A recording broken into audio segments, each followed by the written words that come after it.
Un texte de Adel Abderrahizak, Axil et les épopées Chaoui. Un vendredi ensoleillé qui nous rappelle une épopée vécue dans l'euphorie, le Irak. Un vendredi qui nous interpelle sur un épisode honteux mais très significatif. Le poids des forces rétrogrades et de l'argent dans l'administration et dans la société. Ma modeste connaissance du territoire, où j'ai enseigné 17 ans, à l'université et fait des études de développement durable, m'ont permis d'apprécier la singularité de ce territoire et sa population. Ce qui est arrivé à la statue d'Axil ou Kocheila, ce roi berbère triomphant des envahisseurs dans un territoire chaoui où l'histoire ne se réduit pas à la lutte de libération, est difficilement acceptable. Une statue si bien réussie par l'artiste, dont l'initiative revient à une association de citoyens respectés pour défendre le patrimoine chaoui. Les mêmes sans doute qui ont imposé une autre stèle, le signe Amazir, dans le centre-ville de Bouamama il y a déjà quelques années. Ceux qui ne connaissent pas la région doivent savoir que l'histoire berbère est aussi dense et vivace de Zaouia à Bouamama, de Kiran à Chelia, de Tamza à Kaïs, de Tazourar à Baïgaï.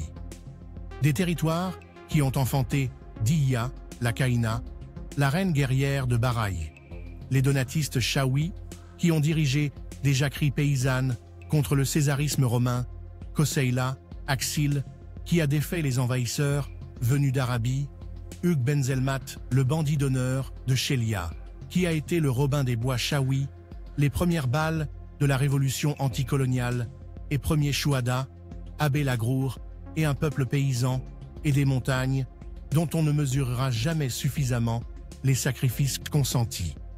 Au-delà de la beauté paysagère et patrimoniale de la wilaya de Kenchela, c'est d'abord un vaste musée d'épopées glorieuses et de tragédies qui mérite plus d'études, de recherche et de considération.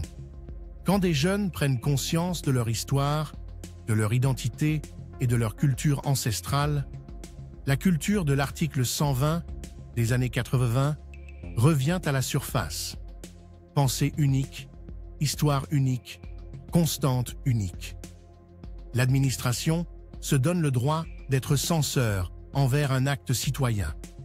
Le communiqué du président de l'APC, justifiant le retrait de la stèle, me rappelle la langue de bois administrative toujours aussi vivace. Une formalité oubliée, une information négligée n'impose pas de déboulonner la statue et acter un geste anticulturel et antipatrimonial. C'est vrai que Bouamama, qui a connu les premiers CPR, chantiers populaires de reboisement avec des pionniers allemands, après l'indépendance, et permis de mettre en valeur des microclimats qui ont permis la culture de la pomme, a changé. Territoire d'une paysannerie parcellaire, de conditions climatiques sévères, d'une pauvreté économique et sociale qui a longtemps marginalisé ses hauteurs, Bouamama est devenu depuis 15-20 ans un paradis pour les gros investisseurs de la pomme. De véritables latifundia, avec des structures très modernes et une mise au travail des jeunes dans des conditions d'exploitation, de production et écologique très contestables. La figure économique de Bouamama a changé. L'argent circule amplement. La connexion latifundias, argent, administration, n'est pas neutre. Et la marginalisation sociale et culturelle d'une bonne partie de la population reste de mise. Axil a subi l'idéologie ambiante de ces nouveaux acteurs, ceux qui portent les temps du business et piétinent les identités historiques en invoquant Dieu, coffre et les codes des dominants.